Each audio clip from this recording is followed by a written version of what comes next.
Formula One fans. This is the Formula One News Hour. I'm your host, Jonathan Steele, and today we are in Singapore for the 15th race, I believe it is, of the season, and some interesting things been happening behind the scenes. I guess one of the most interesting things of all, and has made Danny Ricciardo not a happy person, and that is there is a clause in the contract of the up-and-coming young New Zealand driver that says that if Red Bull did not give him a seat by 9:15 of this year, that Mr. Lawson could go elsewhere. So to give him a seat, it appears that Mr. Ricciardo will be sacrificed. At least that is all of the talk around the Formula One paddocks at this time. Whether or not it's true remains to be seen. Danny Ricciardo himself believes that he's good for the rest of the season, but many around the paddock are saying that Singapore, in fact, could well be not only his last race with Red Bull, but maybe his last race as a Formula One driver.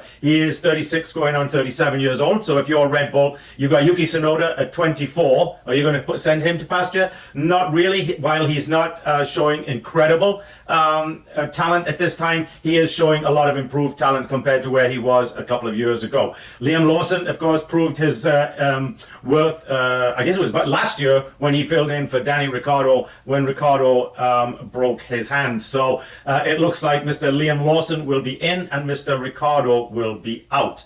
Now, you've heard me talk the last few weeks about, conspiracy theories about all of the different races and how I was able to predict some of the races. And in fact, last week I did not do a good job. I really felt like that race was going to be won by George Russell, or maybe looking at qualifying even Sergio Perez. So it turns out that my predictions were not true at all. But, that's 1 out of 7 weeks, I think, that I've been wrong, 6 or 7. And certainly the week before when I predicted Charles Leclerc would win, nobody, I think, was predicting that win would be the case for Charles. And in fact, I think everybody was surprised that he won. Everybody, that is, except yours truly, because I still believe that there is some kind of stuff going on, and I'm not the only one. And George Russell kind of got his hand slapped for speaking maybe out of tune. I don't know if it was about this, but he got his hand slapped for saying things he shouldn't. And one of the things that he asked during this week was, what is going on with Formula One? And he was bringing up the very fact, how could Red Bull dominate so predominantly through the first part of the season, and then have so many different things happening here as the schedule got further along, and we saw the McLarens winning, Ferrari winning, Mercedes winning, but not Red Bull winning. He too wanted to know what is going on in Formula One, and so I will stick by my predictions that certainly Max Verstappen will win the World Championship. That I think has been guaranteed. What a surprise to me last week was the fact that at the end of the race, Lando Norris passed Verstappen, which gave them the edge in the World Championship series for the cars. No, bless me. Allergies again up here in my beautiful Formula One podcast studio in Austin. Actually, I'm in Round Rock, Texas, which is a little town north. It kind of butts right up against the north side of Austin. But anyway, back to the racing. So this week, were there any real surprises? Well, I don't think so, really, in qualifying. The track is pretty, how would we say, slick. In fact, Carlos Sainz crashed out in Q1, because he's starting 10th, in Q3 rather, right at the beginning of Q3, but also during free practice and stuff, there were a number of wrecks. So, this circuit is 3.069 miles. We're going to have 22 laps, and the lap record here is Lewis Hamilton, who has 1 minute 35.867 for the lap record. But let's see, as I start now, as these guys get ready for the race, they have added one extra DRS zone, which I'm sure will come into play as these drivers try and pass each other. We're on the typical soft, hard, medium compound tires. So we'll have to see. I think a lot of times this has been a one-stop race. We're going to see. Of course, it will depend on the weather. Looking out, of course, it is nighttime. This race is run at 9 o'clock local time in Singapore. So the starting grid, back on the back, Joe Granu and Valtteri Bottas. Bottas makes 12 million a year. Then Lance Stroll, no surprise. Pierre Gasly, maybe a little bit of a surprise. And then Esteban Ocon, no surprise. The biggest surprise, and very unhappy, Danny Ricciardo starting starting on 16th. Kevin Magnussen at 14th, and then Sergio Perez. Sergio had a terrible time out in qualifying. Then the Williams teams, Franco Colapinto and Alex Albon, very nice place for them in 11th and 12th. Then you've got the Ferraris, Leclerc, as I said, in 10th because he wrecked out, and then Sainz, and then Leclerc, then Tsunoda, and then Alfonso, of course, still having himself a good racing career. A surprise, Hulkenberg in 6th, Oscar Piastri in 5th. Then we've got the third and fourth being taken up by the Mercedes. And then front row, we've got Lando Norris and Max Verstappen. Folks, each time that this has happened, where we've had Lando Norris and Max Verstappen on the starting grid, on pole in second, it's always Verstappen gets by him on the first or second corner, and then of course his car just goes all to shit, and Lando goes on to win by 30-something seconds, which, as you might imagine, for conspiracy theorists like myself, is just not happening. As we get a beautiful look at all of the folks in Singapore, very cosmopolitan place. If you've never been to Singapore, put it on your bucket list. You won't regret going there. Went there a lot of times over my previous career, and incidentally, most of you hopefully know that podcasting is not my career. I know you think when as old as you are, you shouldn't have a career. Well, I still do, but podcasting is not it. This is something that I do and enjoy. As I said many times, I've been following Formula One before most people listening to this podcast or watching this podcast, whatever you do, were even thought about being born. Maybe their parents weren't even born yet. So it's going to be interesting to see the weather looks. Of course, it's hard to see because it's dark there, but the weather looks fine. Does not look to be any rain. Last year, if you remember, I believe we had a lot of rain, and we have had during warm up and free practice, we have had a certain amount of rain as all of the covers come off the tires and they get ready to get going on the formation lap. So an interesting thing came out during this week. Of course, if Adrian Newey was a driver, he would be the 5th highest paid driver on the grid at $30 million. Think about that. He's an engineer. He's going to be making $600,000 a week. Wow. I don't think many engineers can kind of brag about that. That's a hell of a payday for a young guy. And now, of course, he's not young anymore. Of course, he's not old either. He's like 65. Certainly. So they're showing that we're going to have a one-stop strategy, medium to hard or soft to hard, depending on the team. So as we watch the formation lap going, we're going to take this opportunity to thank our sponsors, Thenology, a small data center in Austin, Texas, providing all things technical. Everything from private cloud, public cloud, web hosting, disaster recovery, and of course co-location. That's Thenology.com. Thenology.com. Please, if you have technology needs, give them a chance to earn your business. Then of course we've got Give, Send, Go. One of my favorite charities, because actually they're not a charity. They're a business, but one of my favorite advertisers because they're out there providing. I'm thinking charity because they provide crowdfunding, and folks that might be you or a relatives or a friend or even a stranger that's hit on hard times and need to raise money to help these folks out. And so you need to think about if you're in need or you got friends in need or whatever, please go to Give, Send, Go. They have no censorship involved. Some other crowdfunding sites that I shall not name are very much in the business of censoring, so they don't happen to like your social, what you stand for socially, or if politically, then they will not. They'll not let people raise money for you. So please go to GiveSendGo.com, and of course, Moms for Liberty, my favorite charity, because they are out there. They're a 501, which means they're a non-profit, and they're out there just for you. They're out there helping mothers get involved with school boards and fathers get involved with school boards and get involved with the kids' education and get the teachers and the school folks out of social engineering and get them into real mathematics, science, and stuff like that. If you think anybody that's going to go to high school today and learn this social engineering and trying to figure out what kind of gender they are, if you think they're ever going to make $600,000 a week learning that shit, then you're absolutely crazy, because it's just not going to happen. So please go to momsforliberty.org, momsforliberty.org. And of course, we always give a shout out to Jackie Stewart's organization, the Race Against Dementia. His wife Helen, who's been a dementia sufferer for a long time, as we watch the formation lap coming to an end here.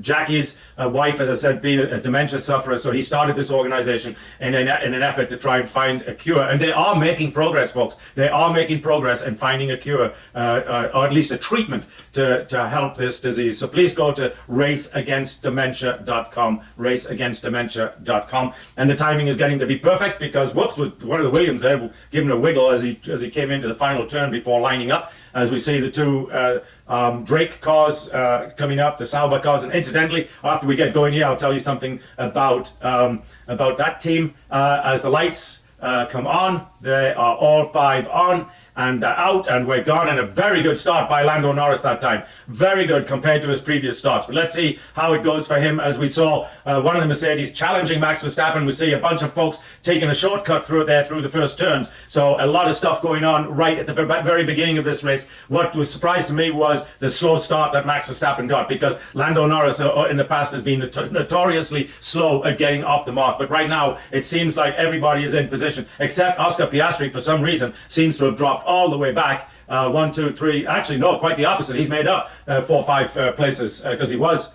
No, he was 5. He was 5th. So what am I talking about? I'm losing it. That's what I'm doing. Anyway, as we watch them go through the second, third, fourth turns here, we're seeing a lot of challenging already going on. As we watch Sergio Perez get past one of the Pierre Gasly in the Ocon Alpine cars. Alpine, which still, for all of the changing of the guards at the team principal position, don't seem to have improved anything in the ability of that team to do any better. One thing of note, though, is that Norris is not pulling away from Max Verstappen. He is as close to him at this point in the race as he was at the very start of the race. Like I say, I'm very surprised that on the slow start Verstappen had. So where are we? Sergio Perez is up 3 places, so it's a very good start to the race for him. Alex Albon dropped 4 places, so I don't know what happened to him. Colapinto is where he was at 9th. So the beginning, though, the order in the top 10, with the exception of Alex Albon dropping and Perez being up, is exactly the same. So Perez already got his car out there into the 10th position, earning points. We got the McLarens at 1st and 5th, and then behind them in 3rd and 4th are both Mercedes, with Hamilton at this point leading the Mercedes. Now, Verstappen, he did have DRS and he just dropped out of DRS. So, but right now it looks like Verstappen is hanging close. He's almost within DRS range. He's right at 1.1 seconds. So you've got to be under that 1 second mark to engage DRS. So let's see how he hangs on to that position. At the back end of the race, we've got Valtteri Bottas. And so let me tell you about Valtteri. It looks like he does have a drive for next year, and that he will be staying with that team, which means that team, by the way, is being purchased by Audi. So that would mean that he will stay with Sauber. I think that Audi actually take over. They start in 2025 or take over completely in 2026. Anyway, he's got himself a drive for next year, and he's one of the higher paid drivers out there. Of course, he earned that with when he was teaming with Mercedes and Lewis Hamilton. He was a very, very good teammate. He podiumed a lot. Gave them and even sometimes won in place of Lewis Hamilton. So a very good teammate at Mercedes. Unfortunately, that Sauber team is which used to be Sauber used to be not Alpine. Alfa Romeo. They used to be Alfa Romeo, and then they changed to Strike or something last year, and then Drake this year. So whoever's got the money to pour into painting the color of the car that they want, then that's who they get that. With the exception, of course, of Red Bull and Mercedes, and they always keep the same colors and the same thing. It looks like McLaren is doing the same thing. So where is Kevin Magnussen? He's all the way back in 14th. Remember, he was off last week because he got. Kind of like you do on your driver's license. If you get too many speeding tickets, they stamp your license, you get points, and finally you get it taken away from you. And so he exceeded his point limit and got his license taken away. He needs to increase the pace a bit as the guys at the front are getting away. That's George Russell complaining about his teammate Lewis Hamilton. But what's interesting is Lando Norris has now got 1.8 seconds on Max Verstappen. Remember, Max Verstappen, he's just closed it back up to 1.7, but it does not appear yet, anyway, that Verstappen has the speed or maybe the desire to get past him. He's got a good 3.5 seconds now on Lewis Hamilton, and so they are, Russell's right, they are pulling away from the back of the field. Leclerc is going to be up. No, he's actually losing. Not Leclerc, sorry. Perez is losing pace to Colapinto, and Alex Albon is stuck back there in 15th still. Ricciardo started 16th, he's still 16th. So Yuki Tsunoda, though, started 8th, and he's back in 12th. We're going to show us what happened here at the beginning of the race, because a lot of them dived off into the, you might call the emergency strip for the cars. And like I say, Verstappen got challenged right there on the first corner by Hamilton, but then that was it. And he never challenged Lando Norris. But let's see, they're going to go further back in the pack so we can see what happened here. It looks like we're looking at one of the Haas cars right behind, so that would have been Hülkenberg behind Oscar Piastri, and they had to, they took the slip roads. Actually, one of the Ferraris also took the slip roads. So Lewis Hamilton nearly took Verstappen out of the race. Alex Albon, Franco just dive bombed. What is he doing? So I don't know what he did, but Franco didn't make his teammate happy right there. But I don't think he's got to worry. One of the Ferraris just completely lost it there. I can't see who it is, but he ended up getting passed by Sergio Perez, who also got by one of the that's one of the not the Alpines. Is it Alpines? No, it's Danny. Yeah, it's one of the. Well, he's all over the place. Danny Ricciardo is having a hard time keeping that car in a straight line, and then gets passed by Oscar Piastri. So a little bit of mix-up at the beginning of the race there, as this is quite a long replay. This replay has been going on for 30, 45 seconds. So anyway, interesting stuff. So Verstappen is kind of hanging under that 2-second mark. They're pulling away on the Mercedes. Hülkenberg's holding his own up there, and Perez and Colapinto and the Ferrari of Leclerc are all battling it out. So right now, the Ricciardo is still back there. And like I said, this could be Ricciardo's last race for a while, or last race ever. Why Haas would pick up somebody like Esteban Ocon over somebody like Danny Ricciardo, I don't know. But, Danny, like I said, Danny's 36. And so when I was a kid, which was a long time ago, guys like Jackie Stewart, the young guys that came along, they retired in their early 30s. And one of the reasons, of course, is the cars was so very dangerous. And as when I say literally a matter of life or death, I guarantee you, if you'd asked Jackie Stewart what was one of the main reasons for his early retirement, he will say, I wanted to live a long time. And lots of it, his teammate, the year he died, Francois Savet, died. In fact, Jackie Stewart, although he won the championship that year, he did not drive the final race because his good friend and teammate had died in the race before. And actually, he didn't die in the race; he died during practice. So back then, the guys were not just killed racing, but killed practicing. And those were very different days. And of course, so Jackie Stewart's been instrumental in all of the stuff. When you go to a Formula One race today and you see all of the medical equipment, the helicopters, the ambulances, the crews all throughout the track, everything, to grab these guys when something goes wrong, get them out of the car, get them to a hospital or whatever it needs, if necessary. Jackie Stewart's really single-handedly being responsible for that, because he really, really pushed it. As he said, he had a terrible accident one time, and they just left him sitting in the car in the field for a while till somebody figured out how to get him out, get a helicopter and stuff like that. So all those days are long gone. And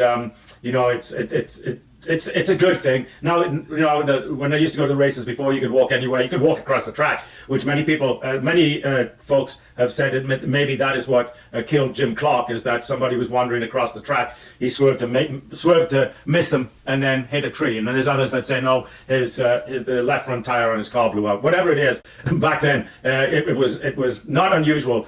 Even yours truly would find himself walking across the track during the race. In fact, I saw one of the last races that I saw Jackie Stewart race was the Canadian Grand Prix years ago, and I was walking backwards and forwards across that track. You get general admission tickets and you could walk anywhere. Those days, of course, are long gone, and there's a lot more discipline to putting these races on. So we are seven laps in out of the 62 lap race, and not a lot is happening, and not a lot is going to happen, other than Alonso has DRS on Hülkenberg and Colapinto and Leclerc. So we got a DRS train right now, and it's Colapinto, Leclerc, and Alonso. And so Colapinto is challenging Leclerc, but folks, that's a Williams he's in. Now you know why Carlos Sainz is going to drive for Williams. And let me tell you something. If Colapinto, he did very well last week, did okay his first week. So Alex Albon, although he's signed a long-term contract with them,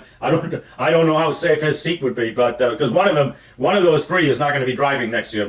If you had put my money on it, I'd say Colapinto is not going to be driving next year. Incidentally, you want to hear something really weird, right? So Max Verstappen got penalized for using foul language over the team radio. F1 said, yeah, we're not doing any more foul language over the team radio. Let me tell you something. When you nearly have a mishap or somebody does something really weird, it's like you're on the freeway, right? And the car cuts in front of you, you brake heavily, a car doesn't realize his turn's coming, all of a sudden hits the brakes. What's some of the language that you guys use when that happens to you? Do you go, oh my dear, I wish that gentleman hadn't stopped so quickly. That really was very disturbing. No, you don't. You go, blah, blah, blah, blah, you know, you got all the F words, the S words, and all the other bad language words you can think of. But these guys are supposed to say, oh my gosh, I wish he hadn't done that. I really nearly had an accident. You know, so yeah, not the brightest. Let's talk about tires for a minute, because everybody's on medium, with the exception of Joe Granu, Valtteri Bottas, Lance Stroll. Nobody talks about him anymore. Magnussen, and Hamilton is on soft. Lando, yeah, I'm pace 6 or something. Okay, in which case we'd like to use a bit of that. Missed it all. I was busy looking at tires. Anyway, Lando Norris is not quote unquote happy about something, but his car's got a lot of oomph to it this week. He's out there. He's opened up a gap of 2.8 seconds on Max Verstappen. But in fact, Max Verstappen's got a 4.5 second lead on on Lewis Hamilton, who's got a 1.5 second lead on his teammate Lewis Hamilton. So then we've got the DRS train. Now it's grown. The DRS train now is 4 cars, because Sergio Perez has joined the pack of DRS. So, but behind that, there's not a lot going on. Yuki Tsunoda has got himself back up to 11th. Sainz is got he's got. Can you see Colapinto is struggling? Let's have him. Oh, okay. Good. Colapinto is struggling, so they want Perez to go past Colapinto. If he's struggling, I would do the same. So he's just, in fact, Colapinto just lost nearly a second to and he just about lost the car right there. So something's off with the setup on his car. So I'm sure it's going to be a matter of time here, and Perez is going to get past him. His teammate Albon is still back there in 15th, and Colapinto just about lost it again. But they're right, he is struggling. His car's wiggling all over the place. So when is Sergio Perez going to get past this young Argentine? Isn't it nice to see a driver from Argentina in the pack? A quick quiz. Who is the most famous driver in Formula One from Argentina? That's if you go to my Instagram page, go ahead and answer that. And for those of you if you can't answer that, I am going to be so upset, because in my interview with Sir Jackie Stewart, he and I argue about who is the greatest race car drivers of all time, and Jackie Stewart likes the guy from Argentina. So looks like plan B at the moment, plan B for Lando Norris, whatever that is. Well, what happened? Verstappen just suddenly lost 2 seconds to Lando Norris. He must have had a mishap somewhere to lose 2 seconds. But strangely enough, because he's now at 4.5 seconds, strangely enough, Hamilton is still 4.5 seconds, nearly 5 seconds behind Verstappen, and Russell's lost a half a second to Hamilton. So really strange. Okay, let's see if Sergio Perez can get past Mr. Colapinto here. He's got DRS, and Colapinto does not have DRS. So here he goes. Is he going to get him? No. He should have done. He should have had him right there. But Colapinto is doing a good job. He is struggling with that car. It's wiggling all over the place. But which means that I think his rear tires don't have the grip in them that he wants. Magnussen reporting hard tires seem worse than medium competitors. Interesting. So Magnussen's on hard tires. Most everybody else is on medium, as I suggested. Lance Stroll is still hanging around there. Wait a minute. Danny Ricciardo is coming into the pits. I wonder why he's coming into the pits. Did he start on soft tires? He's going down pit road like his day is over. Let's see. Boom, boom. Nice pit stop. Maybe 3 seconds, 3.5 seconds. So not the best, but not the worst. Maybe he's on a 2-stop strategy. Lewis Hamilton's got something very wrong with his right front wheel. Looked like his right front wheel was about to fall off. Wiggling all, it seems to have rightened itself now, but for a moment there it was wiggling all over the place. Really strange. So, pit stops. Ricciardo's the only one to stop, so now he's dead last, because that'll change when everybody else has pit stops. Alex Albon seems to be struggling. Tsunoda, Perez and Colapinto are fighting. There could be something coming to us. Let's be on it. Too much information. Yeah, so his team's telling him, look out for something going on with Colapinto and Perez, and he's coming back to his team and says, that's too much information, don't talk to me about that anymore. Something is going on with, and here's the thing, this is why I really think something is going on. Verstappen has dropped now to nearly 6 seconds behind. So in 2 or 3 laps, he's lost 2 or 3 seconds to Lando Norris. But you know what? All the cars behind him have followed suit. So Hamilton's now 4.3 seconds, Russell's 2.8 seconds. This is behind each other. Piastri's 2.1, Hülkenberg's 3. They've all kind of moved up. What gives? That just, you know, that if he's losing that much time, then you would say the other cars behind him have got to be making up that time. But no, they're losing as much time as he is. So this just tells you something really weird. Something is not right at all. As we watch Sergio Perez trying to pass Mr. Colapinto, but he didn't get it done yet. So yeah. I just don't get it. How comes Verstappen has lost 4 seconds in 2 or 3 laps to Norris, but then everybody else equally has slowed down behind him? I'm sorry. Racing just does not happen like that. But remember, the last few races I've been saying this is going on. Remember, there was one race where Max said, "I was there to get. I'm sliding around like hell." That's Magnussen. But it just seems like everybody kept pace. I know the week that Lando Norris won by 32 or 33 seconds over Verstappen, everybody slowed down behind. How come he can get that much time? You think so? Everybody just happened to lose the same amount of time? I don't buy it. Just don't buy it. And here we're staying. Verstappen's lost another 2 seconds, and yet Hamilton, Russell, and Piastri, they all stay the same distance behind Verstappen. I just don't understand this at all. We're on lap 13, folks, and I would say not a lot is happening right now in the Singapore Grand Prix, other than I am totally confused by these lap times that Norris is putting on. It looks like he's almost a second per lap than the entire field. And I just don't buy that. I just don't buy that the entire field just drops back in uniform behind Verstappen. It can't be. If he's losing that much time to Lando Norris, it would seem to me that the cars behind him could pick up that gap and get past him. I mean, it just stands to reason. But no, they're not. They're just all falling in line just nicely. So anyway, we always like to give our producer, all things technical person, Kira Bowling, a time wiggle room, because we are the Formula One News Hour, and of course we keep going over the Formula One News Hour as we're about to say. I'm going to take a quick break, but they're going to bring Carlos Sainz in. How many? Let's see. I think he started on the medium tire too. So, but this is kind of early for the medium tire changes. I would have thought if they're going to do 2 stops in 60, you've got to bring him in mid-20s at least. So. What are they putting on? It looks like they're putting on the hard tire. So let's see, what are they going to say? Wow, we put him all the way back down in 16th, 17th, behind Joe Granu. So anyway, let's see. It hasn't told. It's still showing him in the pits as he comes out of the pit. Undercut power looks strong. Maybe 2 seconds. Confirm. Okay. Let's see what they're going to do here as we watch Carlos Sainz just managing to stay ahead of Alex Albon. I don't know what's happened to Alex Albon. Something must be very wrong with his car, because he's now next to Danny Ricciardo. He's dead last. And I think Danny Ricciardo is just out there enjoying his drive. I don't think he cares what position he's going to end up. He's just going to enjoy driving the car for today, because I think he also probably understands that he is driving could be his last Formula One race, and certainly his last Formula One race for some time. And let me tell you something, the pits, the paddock, everybody, the news media, the fans, if this is Danny Ricciardo's last hurrah, everybody's going to miss him. He's a great fun to have out there. He's a great ambassador for Formula One. So I'm sure, although we might not see him back in a race car, as we will see him as part of Formula One, and could well be part of something in marketing, in sales, and in promotion, in something for Red Bull. So anyway, they're showing a replay of Carlos Sainz's pit stop. They had trouble getting the right rear tire off. That's interesting. As we're watching now, Verstappen's now nearly 10 seconds behind Norris, but don't worry, because Hamilton's 6 seconds, Russell's 2 seconds behind that, so they're still just lining up behind him. And Sergio Perez is no longer challenging Colapinto. He's given up the chase, and he's now 1.5 seconds behind Colapinto. So we are going to give a little break. There's a little break right here, and help Kira Bowling out, and we will be back in a short few laps. Okay, Formula One fans, we are back, and we are back just in time to see Oscar Piastri trying to get past George Russell.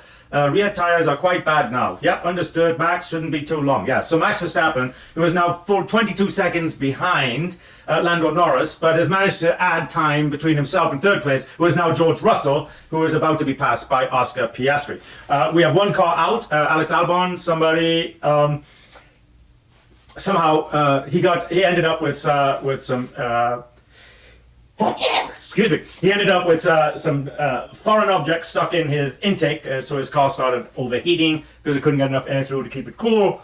And Lewis Hamilton, of course, is complaining badly with his team again because he believes that they put new tires on him too soon, and the tires they put on him are no good. And you know how it is. And we just watched him pass Yuki Tsunoda and go straight on at a turn. So Yuki Tsunoda got it back, and now George Russell is in the pits. So we're lap 28 out of 62, so we're not quite halfway through. Another 3 laps to go before we're at the halfway mark of the race, and a nice pit stop there by George Russell, 2.2 seconds for the tires. Hamilton now is up to 9th place. He was all the way back after his pit stop.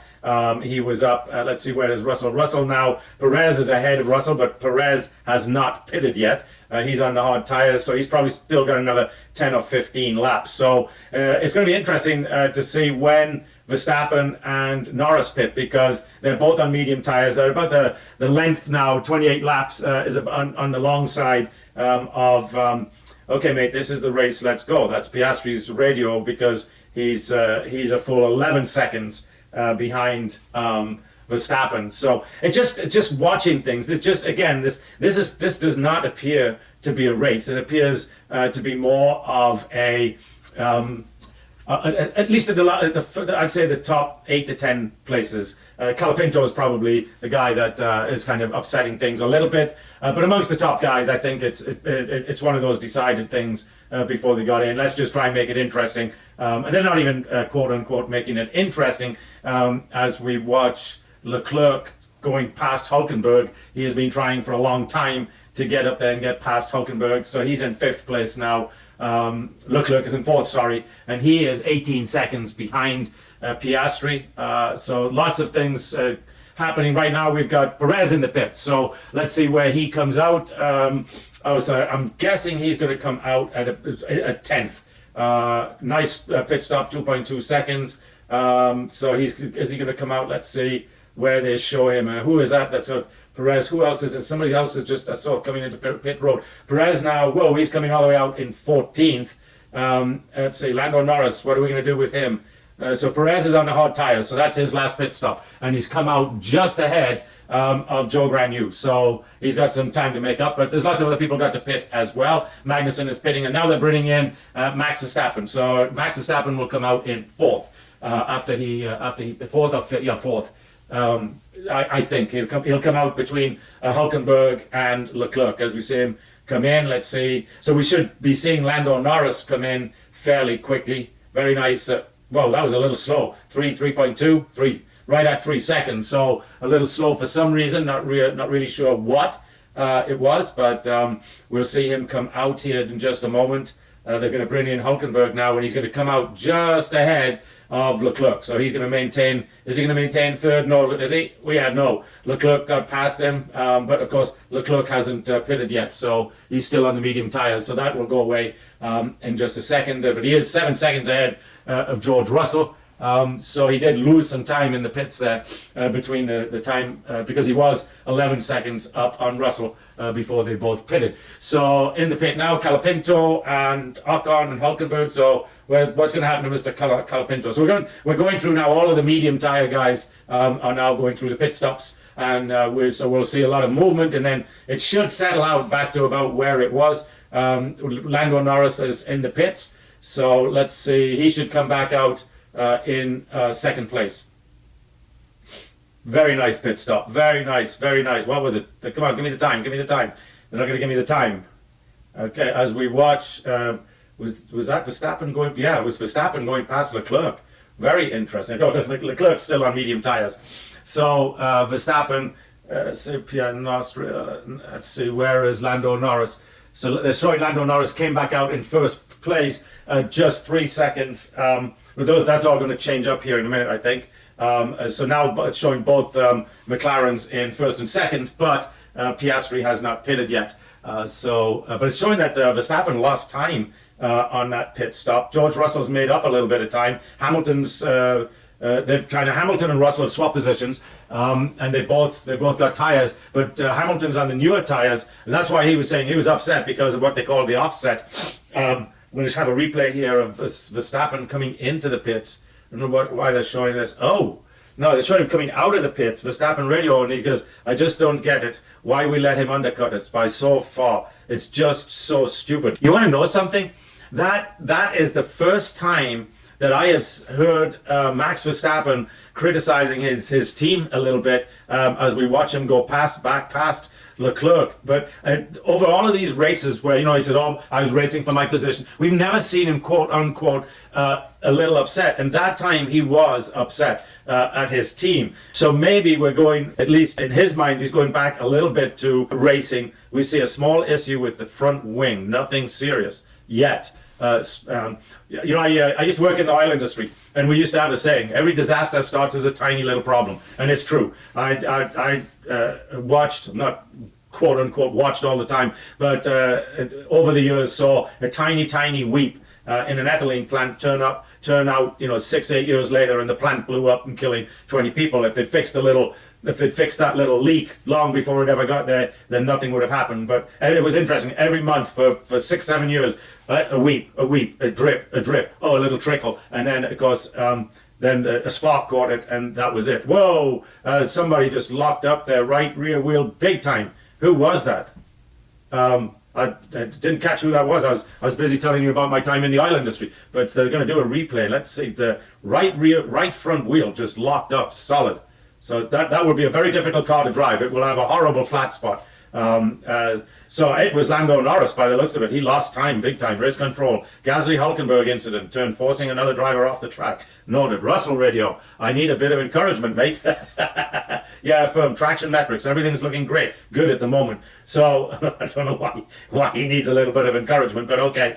They gave it to him. It's funny. It's really interesting. You see it in all sports, right? I watch tennis a lot, and it's funny that these tennis players, they're the world's best at what they do. And it's not, when they're asking for help, it's never about, try this technique, try that, go cross court, down the middle, try serve and volley. No, it's, come on, you're doing great. It's the little human things that they need. Just like George Russell needed right there. Was that, he gets a little not self-conscious, but he starts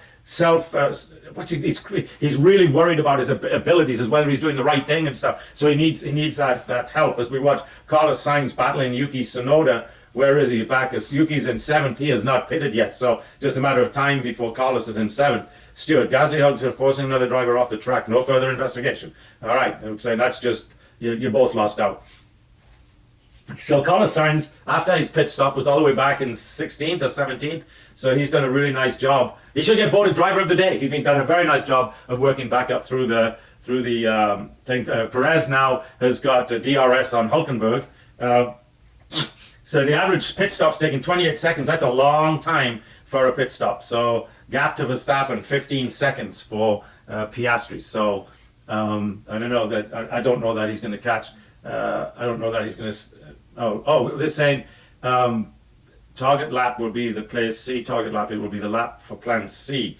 Okay, so Verstappen is catching Piastri is what it is, but Piastri hasn't pitted yet, so I don't know what the deal is. If he was to pit right now, he'd come out in 5th place between Russell and Hamilton. Hamilton probably won't like that. George Russell's got 6-8 seconds on so Piastri's got 33 laps on medium. That's a long way to go. Hamilton's already got 16 laps on his hard tires, and everybody else has got 3 or 4. So that's not going to be good for him going down the lane further. So Tsunoda's in the pits now to get tires. So that's relieved a few of the things up front. Perez is up to 10th. So now he's back into the points mark. So he's got DRS on Hulkenberg, and that Red Bull car should get past that Hulkenberg car, that Haas car, very easily. We're tempted to stay out. That would mean you'd have to overtake Hamilton after the stop now. Would that be? Not sure it's a great idea. what they're talking about is Piastri, leaving Piastri out a little bit longer because Hamilton's tyres are degrading as well because he's got 16 laps on the hard tyres. And have a quick drink of water. So, yeah, we're over halfway through the race now. We're on lap 35 of 62. So, so the guys, Verstappen and Cole are going to be in good shape on the tyres they've got, but we're pulling Piastri back into our window very slowly. Currently 1 second unsafe. Okay, so Piastri, it's Hamilton 5th or 6th. So, I don't know. Certainly Verstappen's making up about a second per lap on Piastri right now. So, and that also means he's catching Norris. But although Piastri's losing about half a second per lap to Lando Norris. So maybe the race decided for today was going to be Norris, Verstappen, and Russell maybe for podium. That still puts Verstappen very comfortably in the lead for the Drivers' Championship. The problem is when it starts to get close. I say the problem. One of the things that the teams have to look out for. It only takes one DNF, and for one of them, and one of them's either well in it or the other one's well out of it. So, of course, as we watch, off the track again. What is he doing? George Russell trying to get past Leclerc had to leave the track, and Leclerc nearly ran into the side of him. So.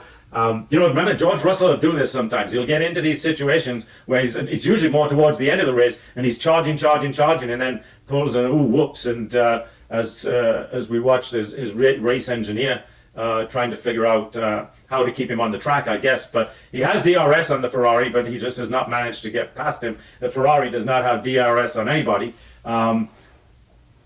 Verstappen has quit closing the pace on Piastri, so we're going to watch this attempt at an overtake again, and George had to dive off into the safety lane, and of course once you do that you can't leave the track and overtake. So once he did that, then he was committed to having to, even if he got past him, which he didn't, he would have had to give the place back again. So nice driving actually by Leclerc there to do a very nice job of defending the position, leaving the track and gaining a Calapinto. Who did he gain on? Gasly. Oh, okay. Turn 16, leaving the track. Oh, look at Danny Ricciardo all the way up there in 12th now. Where to go, Danny? All of a sudden, he's decided he wanted to race. He's ahead of his teammate, Tsunoda, and we've got the Ferrari that's going to be coming in for tyres. That will be Leclerc, and it is Leclerc, because he's got 35 laps. It will be very tight with Hulkenberg. Come on. Speed down the pit lane and get a 10-second penalty. That'll really help things. Very nice pit stop. 2.3, 2.4, 2.2. So, yeah, very nice.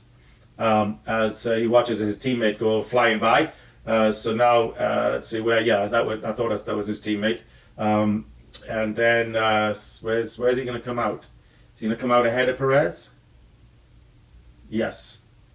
So Perez, who had DRS on Hulkenberg a little while ago, now does not, and is going to be challenged by Colapinto here in just a little while. Piastri radio. It's getting very tricky now. Yeah, very tricky. That means he's got 37 laps on tyres that were really designed for about between 28 and 32. So there's going to be a lot of wear and tear on those tyres, and at some point they're going to be careful. If you leave them out there too long, then you could stand a point, get a puncture, which will lose them, 8, 10, 15 seconds. Or worse still, you get the tyre just goes completely flat and he loses it and goes into the wall. So it's a balancing act.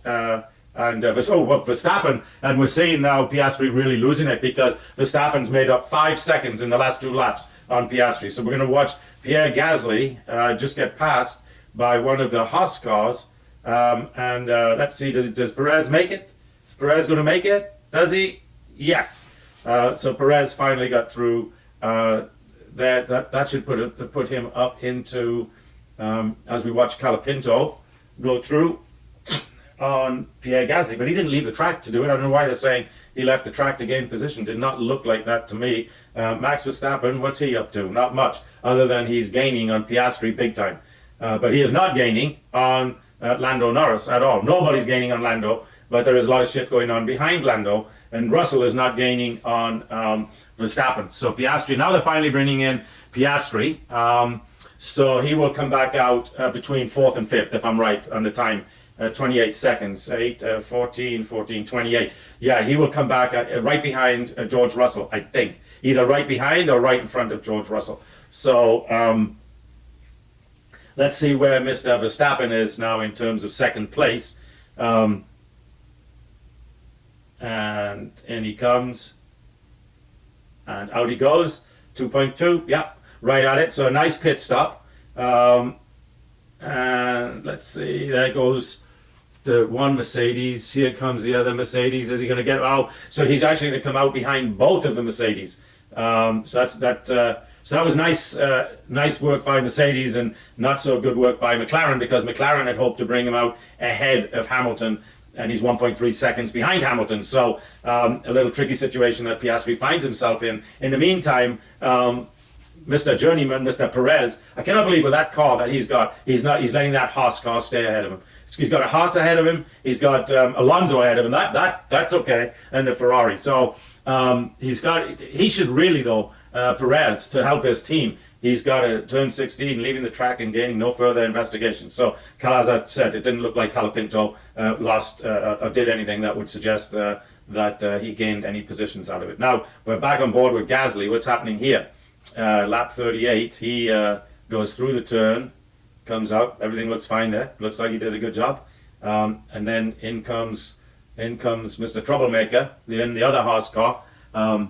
Well, I hope and what's interesting, I haven't got my press passes yet for the Austin Grand Prix, which I don't know why, because usually we get them about a month before. Well, we're at about a month, so we'll hopefully in this next week we'll see and we'll get them. But anyway, back to this race. Lewis Hamilton. Oh, Piastri now has DRS on Hamilton. So let's see what he does here. Because what did I say for podium? Norris, Verstappen, and Russell. Guess what it is right now? Norris, Verstappen, and Russell. Right? Russell's 15 seconds behind Verstappen. We've got 22 laps to go. And Norris is Verstappen's 22 seconds behind Lando Norris. He's not going to make that up. Unless something happens to Lando's car, something, or Lando does something, unless we got a safety. There's all kinds of things could happen. And what's really interesting this year so far? This particular race is famous for yellow cars, for safety cars, yellow flags and stuff, because of people crashing out and stuff. Tsunoda, what are we waiting for? We are discussing Yuki, but where is he? Where is Yuki? I see. Yuki's 2 seconds behind Ricciardo. So what is Yuki waiting for? Anyway, and we usually see a safety car, a virtual safety cars. We haven't seen any of that as we're watching Alonso now really putting pressure on Leclerc, and I think that car is better and Alonso's a much more experienced driver. So I think that'll be it. Tsunoda's back on the radio again. I don't know what he's complaining about, but he's not happy about something. And Danny Ricciardo is up in 12th.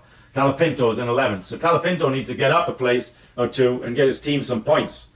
What's interesting about Colapinto?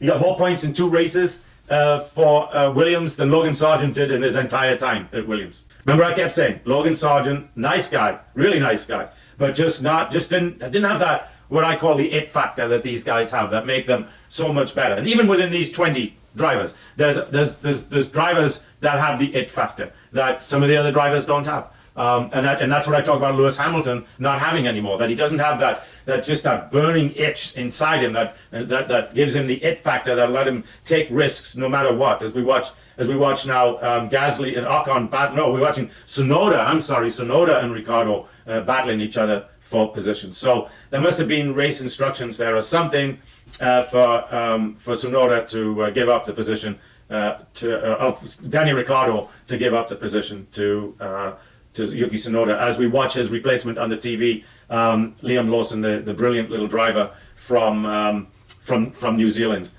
So it's interesting. And being from New Zealand, don't you think that Oscar Piastri will get George Russell in 3 laps? Well, don't you think? Let me get back to my thoughts. Don't you think, with Liam Lawson being from New Zealand, that McLaren should have hired him? Bruce McLaren was from New Zealand, and look. They should be hiring their countrymen, yeah. But they haven't. But they're doing okay. They're doing all right with the drivers they have right now. Piastri, of course, is from Australia, and Lando Norris is from the UK. Right now, let's see, client swap positions to Ferrari. Okay, so team orders from they're telling Leclerc, they're telling Carlos Sainz to let Leclerc through. I wonder if he just says screw you and just keeps doing it. Remember, he's got no reason to have any team allegiance to the team, because they let him go in favor of an old guy, right? What they told him is, listen, we'd rather have Lewis Hamilton, who we think is a much better driver than you, on our team. So we're going to replace you with Lewis Hamilton. So I don't think he's going to listen to those team orders. And Oscar Piastri just did the fastest lap. We haven't had too many changes in the fastest lap in a while, but Carlos Sainz did let his teammate through, and so now Leclerc is up into 6th position. I don't know that that's going to buy him much. He's not going to get. He's 15 seconds behind Lewis Hamilton. We've got right at 19 laps left, so I don't think he's going to catch anything. Although they're saying that he can catch Lewis Hamilton for 5th place in 10 laps. We'll see. Of course, Lewis Hamilton is on shitty tires compared to the rest of the field, so that could well be the case. Because he's going to be one very unhappy camper when it comes to the end of the race, and he's got to do a second stop to make it to the end of the race. So anyway, we're going to take a short time out and give Kira Bowling a little break here and help her out so that we can squeeze this Formula One News Hour podcast into 1 hour. Okay, everybody, so we're back, and we are back just in time to learn. We're 10 laps to go. Kevin Magnussen just kissed the wall with his left rear tire, and so had to come into the pits and get a new one because he got a puncture. As I've said, these tires, they can keep going on them for quite a while before, and I say quite a while, I'm not talking about 5-10 miles. I'm talking about maybe half a lap, or even a little more sometimes. Make it back to the pits and get a new tire and get back out, and which he has done. Right now, George Russell, I have understeer and I have oversteer. Well, put the steering wheel in the middle, George. That's crazy. That's a tough thing to deal with, because he doesn't know when he has that. He doesn't know when he turns the steering wheel for the car. He doesn't know if it's either going left or right. He doesn't know if it's going to go. So that probably means he doesn't have any grip at all on the front of his car, or not at all, but the grip is severely reduced on the front end there of his car. But right now, as I said 10-15 laps ago, it looks like it would have been Norris, Verstappen and Russell, and now Piastri has passed George Russell and actually just leaving him in his dust. So right now it's going to be Norris, Verstappen and Piastri. Piastri is not going to catch Verstappen. Lando Norris has kissed the wall, so it will be interesting to see if there is any. It was about 3 laps ago. And there's another one, just kissed the wall, thinking all fine in the rear. Well, so if they kiss the wall, that's all Magnussen did, and it pops they have like a metal rim that holds the tire in there, and it pops that metal rim, and it loses all the tire pressure. So the other news is that Sergio Perez, who has been battling Nico Hülkenberg for, 25-30 laps, and had DRS on him for 25-30 laps, has still not been able to pass him. So, and he has complained about his car acting like a kangaroo. So, it's interesting, but not interesting, if that makes sense. So the interesting part is, it doesn't look like, unless something happens in the front 10, it doesn't look like Colapinto is going to earn any points today, but he is going to earn a lot of respect for a great race, because he's currently in 11th. Whereas Alonso's in 8th, but where is his teammate? We got to look probably all the way to the bottom. Oh, there he is, Lance Stroll in 14th. It used to be, I gave up giving Lance Stroll a hard time a little while ago because he started getting up there in the top 10, but the last 3-4 races, he's back to the old Lance Stroll, back in 13, 14, 15, 16, 17, and just not in the news at all. And so what is going to be in the news, and that Red Bull has to take very seriously, and that Lance Stroll has to take very seriously.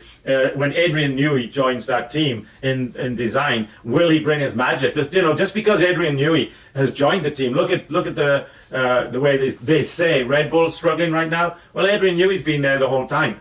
When I did an interview with who was it? I did with I'll come back to it. His name has escaped me, but I'm going to come back to it. But anyway, when I did the interview with him, he said Verstappen had to be very lucky that he had Adrian Newey, otherwise he wouldn't be winning all his races. Yeah, it's very interesting. But just because Adrian Newey is going there doesn't mean to say he's going to make that much of a difference. And will he make a difference in time? for Alonso, say, to get another world championship, or in time to convince a Max Verstappen. Max Verstappen has already said he's not doing another 200 races. That means it's only 3 or 4 years, and we're doing 25 races a year nearly right now. So that's 4 years, and Max Verstappen will probably be out and gone, I'm thinking, of Formula One, because if he's not going to do 200, I don't see him doing 100. So, but certainly he said that he won't be doing 200. So, if he was to think about 200, that means he'd be quitting around the same age that Ricciardo is now, and also Carlos Sainz in his middle 30s. So he's definitely decided that by the time his middle 30s comes up, he will not be in a Formula One car. Don't know what he'll be doing. But here's the one thing: he won't have to do anything, because you can't not do anything. I saw an interview a couple of weeks ago with a tennis player, Pete Sampras, very, very good, #1 in the world, won Wimbledon 5-6 times, won the US. In fact, when he won the US Open, he retired. And he said the hardest thing for him to do at 31 years old was to retire. He said, at the time, I thought it was a great decision. I'm going to be all happy and all that. He said, but really retiring and really having all the money that I ever need is very difficult. He said, I find it very difficult to get motivated about doing something. So, yeah, it's great that these young sportsmen make a lot of money and stuff like that. But afterwards, what do you do? Sounds like Federer, the other race driver, has figured it out. And of course, some of the other race drivers, they figure it out, get into TV or radio, same as in other sports. But it's very difficult after your playing days are over, because you're young. They're all young. I mean, a sportsman's definitely done by the time he's in his 40s, right? American football over here, we've got Tom Brady, that obviously will play until he was in his early 40s. But again, it's just very difficult. What do you do? You've got all the money in the world, and all you've done is been a sportsman. So what do you do now? So some of them, I read about one football player who after he retired, he built kitchens. He built some kitchens and just started cooking food for, as we're watching, getting away from racing there for a sec, watching Perez nearly managed to get past Hulkenberg, nearly. I don't know why he can't. It's just because he's got DRS. That car can't be faster than the Red Bull down the straightaway with DRS. He's got DRS right now, and he is not going to get past him. He just can't catch it. And I can't imagine that car is faster than a Red Bull on the straightaway, and the Red Bull's got DRS, because the DRS is going to bring him, the 20, no, maybe not 25, maybe even 10, 15, 20 miles an hour faster when he needs it, and he's not catching him. Anyway, the guy, going back to the football player, he just built the kitchen, and then he cooks food and stuff for homeless people and just gives it away. So invested his money wisely, can take all the money he wants and just helps people. So, that's a good thing too. Okay, what do we got? We got 5 laps to go. Verstappen is so the seconds really haven't changed in the last 20 laps. Norris is up by 26, 28 seconds. Piastri is behind Verstappen by 18 seconds. Russell, that's the biggest thing, is how far Russell's dropped back, and Hamilton and Leclerc. Leclerc passed Hamilton, I don't know, 10, 12 laps ago, because Hamilton got the bad tires. Just a reminder how tricky the following effect is. Oscar has struggled going through 3 cars. Be careful. Aha, okay. So he's coming up on lap traffic, so they're telling him to beware of that. They being Lando Norris's team, telling him to beware of the struggle. But all in all, when I have to look at this race, I guess not too much to write home about. This is kind of like it was when Verstappen. I could have sworn I just saw who was that? Carlos Sainz behind. No, Sainz is 13 seconds. Maybe Alonso. Somebody just brushed the wall. Interesting. Oh, it was George Russell. His left rear wheel brushed the wall.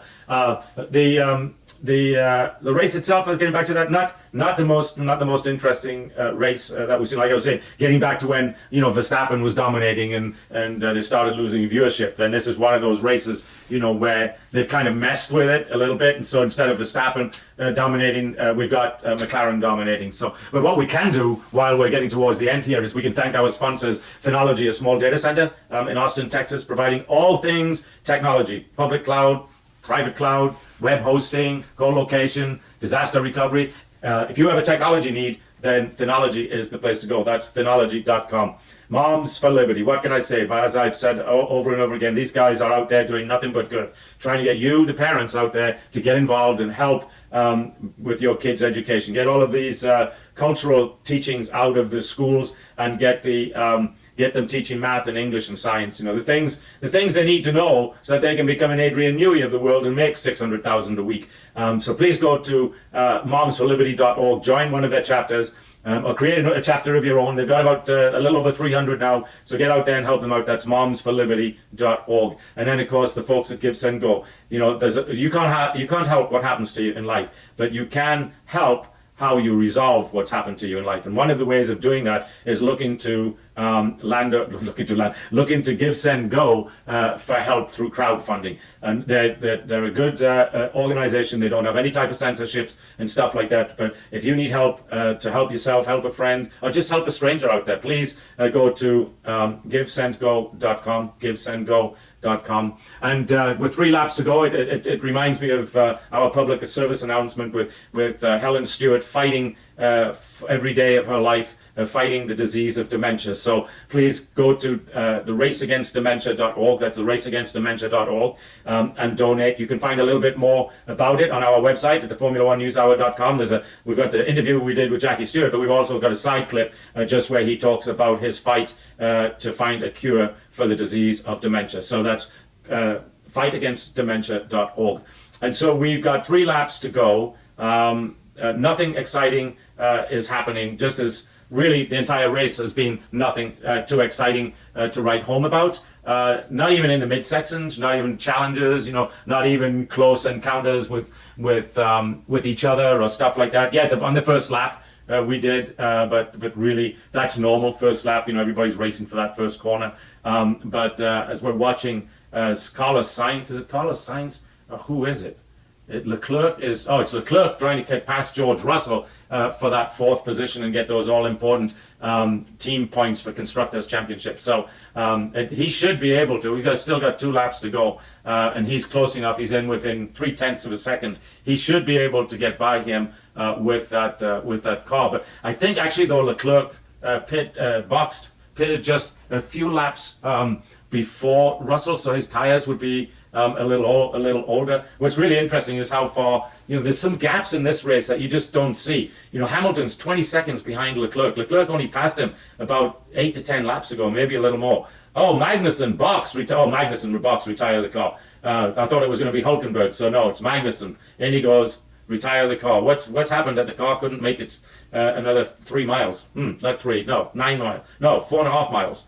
I wonder what the issue there was. But anyway, these cars cost so much money that as soon as they see a potential problem, they'll bring it in. Better to save the car today and worry about it for the next race than to cause a few $100,000 worth of damage. So as we're sitting on board watching Leclerc, it looks like his car is really rough. It's like it's on a vibration machine. So I'm wondering if he's got a flat edge on one of his tires. So Kylie Minogue, whoever she is going to wave the flag.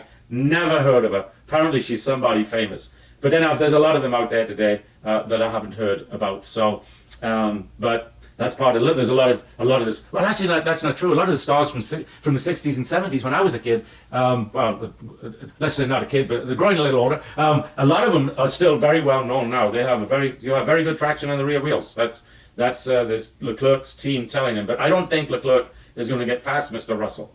He keeps getting really, really close. And they do have 4 DRS zones here. And he's got this DRS wide open. So at least he did until he came up to these turns. So we'll see what'll happen here. Will George crash? That's another thing George tends to do when he gets in tight situations like this. So he's got half a second on the Ferrari right now. So we're 2 more laps to go. We're on the 61st lap. So we got to finish this one. We got 1 more lap to go. And we're going to say, well, Norris and Verstappen are on the final lap. So we're probably going to say, what happened here on the replay? George, whoa, he left the track. He nearly hit the wall. No, he didn't nearly hit the wall. What are you talking about? He's a good 2 feet away from the wall. But he doesn't have the traction he needs, and that allowed Leclerc to catch right up to him. But it does seem like he's got good traction on the rear wheels. And so the Drivers' Championship, Verstappen 331, and Norris 280, Leclerc 245. Piastri 237. So there is and Norris got the fastest lap, so he got that extra point. But I think that Norris would have to win every race and get the fastest lap of every race to be able to either pass or tie Verstappen for the lead. So I don't know what the chances of that happening are. But again, I think I'm looking back to this race, like when Norris won by 32 seconds or something. Like, I think I wouldn't be surprised to hear Max say I was racing for my position second at the interview, because he certainly didn't. From what I could see, he didn't try to challenge the McLarens. Piastri, I think, probably did a good job of racing, and give Norris credit. He did it. He did his job. He had to do his job as he comes across the finishing line and finishes out the race. And now we're on board with Verstappen, who was coming through the final corners because he was 20 seconds behind Lando Norris. And so across the finish line he comes. And so your podium will be Norris, Verstappen, and Piastri. So I was wrong by the third place when Russell was not able to hang on. Give Lewis Hamilton credit. He was able to hang on to that car for the rest of the race on those older tires.